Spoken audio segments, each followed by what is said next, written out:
요즘 그 재벌기업의 2세, 3세 명의로 비상장부가 설립해서 일감 몰아주고 그렇게 해가지고 이제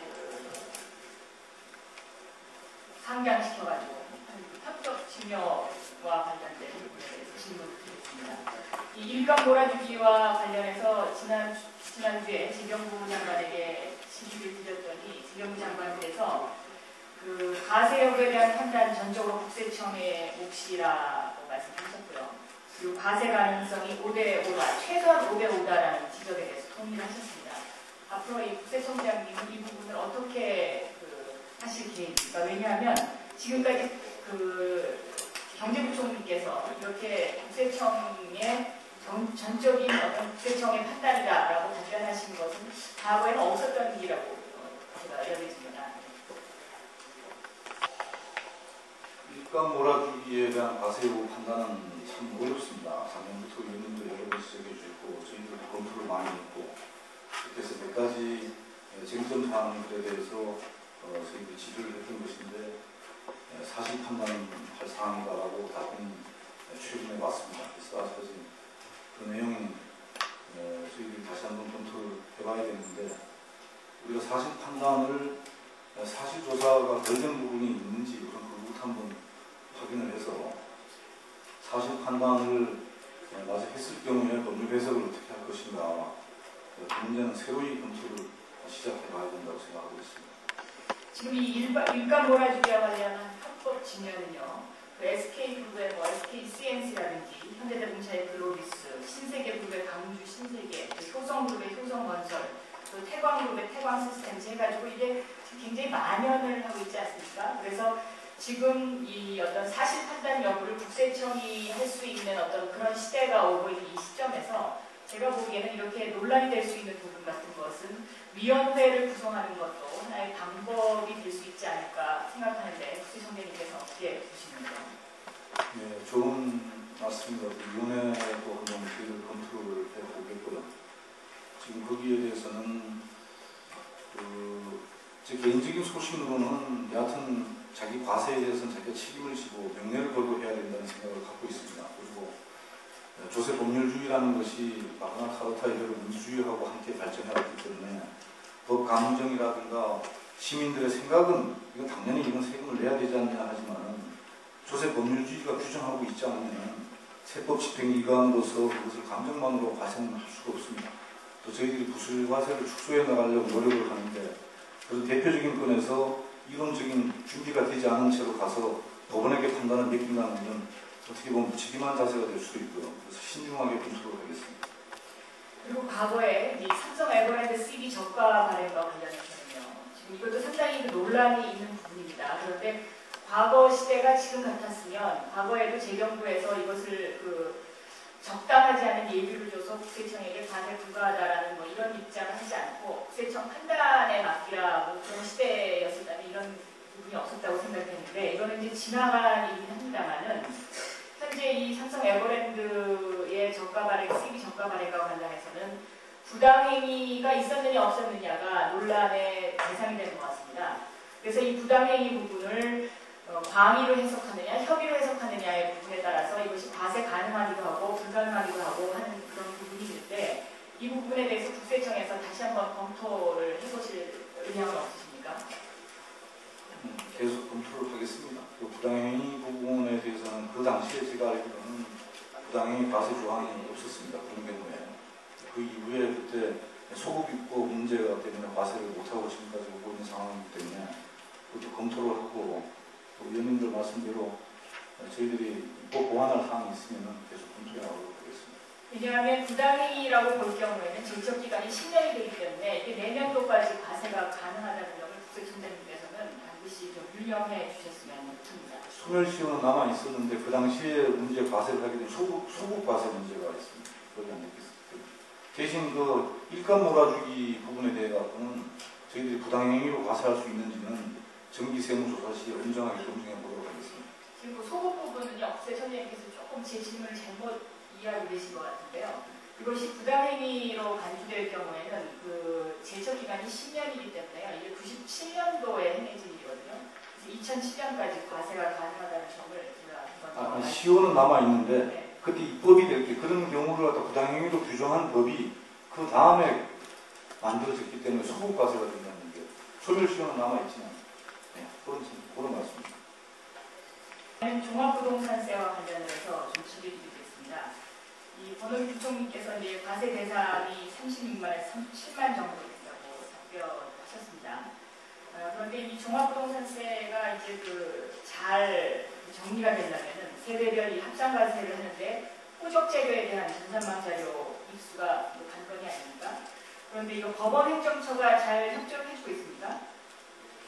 네, 지금까지는 잘 되고 있습니다. 제가 알기로는 이 법률적 근거가 없음을 이유로 해가지고 법원 행정처가 한때 자료 제공을 거부했다라는 그런 얘기를 들은 적이 있거든요. 작년에 조금 협조가 좀 덜 됐는데 뒤에 협조가 되고 있고 호적법 자체가 지금 변동이 있을 수 있기 때문에 거기에 대비해서도 같이 공동 노력을 하려고 하고 있습니다. 네, 지금 지적하신 호적법 문제, 그러니까 호주제가 지금 이제 폐지가 되잖아요. 이 호주제 폐지에 따라서의 호적자료의 관리 문제는 지금 어떻게 법원행정처하고 입법이 확정되면은 호주제를 대체하는 제도 거기에 대해서 저희들이 판단할 수 있게 입법에 맞게 과세에 맞게 판단할 수 있도록 협조를 해나가겠습니다. 그리고 이제 재산세 같은 경우에는요, 이제 7월과 9월에 50%씩 이렇게 다시 나눠서 내지 않습니까? 그런데 예를 들어서 종합부동산세도 현재 이제 납부세액이 1,000만 원 이상인 경우에는 분납제도가 시행이 되고 있습니다만은 이러한 보유세라는 것이 결국 그 자신의 경상소득에서 납부하는 것이지 않습니까? 그렇기 때문에 주택분 재산세와 같이 이 50%씩 나눠서 내는 방안 같은 것은 혹시 검토하고 있지 않으신지요? 네, 저희들은 아직 검토를 안 했습니다만 세제 관련 사항이기 때문에 재경과와 같이 협의해 보겠습니다. 네, 그 부분은 좀 검토를 좀 잘 하셨으면 좋겠고요.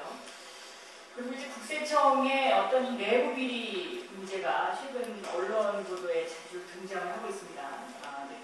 자료 거래상과 일선 세무서 직원들의 어떤 뇌물 수수 문제, 이런 것들이 있는데 이것은 이제 밖으로 노출된 부분이고요. 국세청이 그 자체 감사도 하고 있지 않습니까? 그런데 이 자체 감사 결과를 보면은 예를 들면 징계, 주의, 또 경고, 이렇게 해서 이제 자체 감사를 하는데요. 예를 들어서 이제 경고 이상의 어떤 그 국세청으로부터 자체 감사 결과 경고 이상의 그 조치를 받은 직원들이 10명 중 1명꼴 정도 된단 말이죠. 그러면 이것은 두 가지로 해석할 수가 있을 것 같습니다.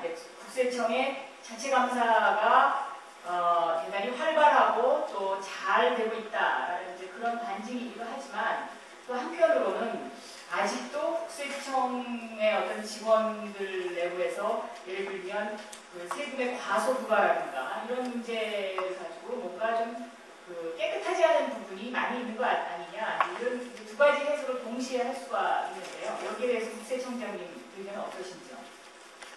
그건 위원님께서 지적하신 대로 전자에 속해서 국세청 감사관실이 어느 부처의 감사관실보다도 강력한 엄정하게 부조리를 단속해 나가고 있습니다. 그 결과에 따른 것이라고 저는 생각하고 있고 저희들은 그 부조리뿐만 아니라 부실과세를 한 직원들의 잘못을 묻어서 거기에 대해서도 가슴이 아프지만은 징계나 경고 이상의 조치를 하고 있습니다. 그런 것들 때문에 그 인원이 많다고 생각하고 있습니다. 그런데 이제 지난해 과소부가액이 약 3,255억 원 정도가 됐는데 이 과소부가액을 좀 따져보면 이것이 이제 과연 단순한 오류냐 아니면 해석상의 오류라고 보기 어려운 그런 사안들이 상당히 좀 많이 있다고 보여집니다. 그래서 국세청의 자정 노력은 인정을 하지만 앞으로도 이 어떤 비리 문제가 해소되지 않는 것, 특히 6급 이하 직원, 하위 공무원에 대한 부분은 국세청장님이 좀 더 신경을 쓰셔야 되는 것 아닌가 이렇게 생각이 듭니다. 어떻습니까?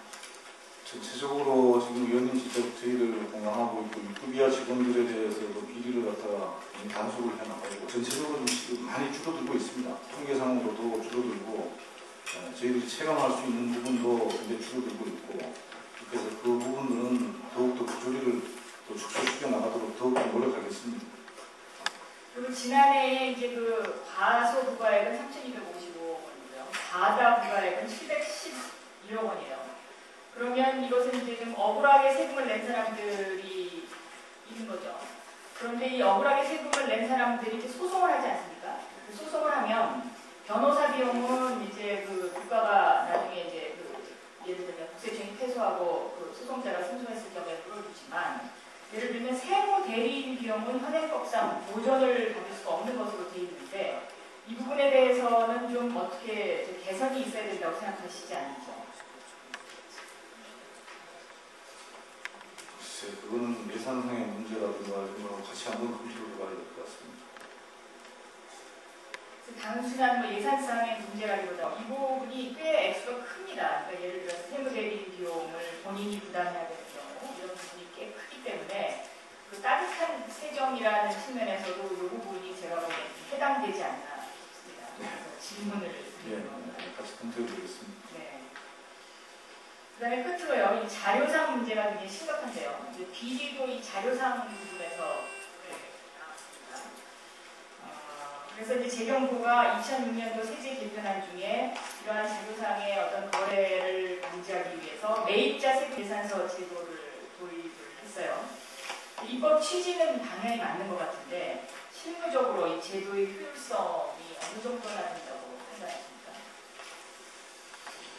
지금 집단상가 같은 데서 세금 계산서를 발행을 안 해주기 때문에 이 문제 그런 대안이 나오고 있는 것 같은데 지금 현재처럼 어떻게든 그 공급자가 우위에 있는 그 시장에서 그 세금 계산서를 발행 안 해준다면 매입자가 스스로 그 세금 계산서를 만들어서 세무서에 검증을 받아서 매입세액을 공제해 주는 제도는 어느 면에서는 필요하다고 생각을 하고 있는데 저희들이 그 준비는 철저히 해야 되고 상당히 제한적으로 실시해야 되지 않나 생각하고 있습니다.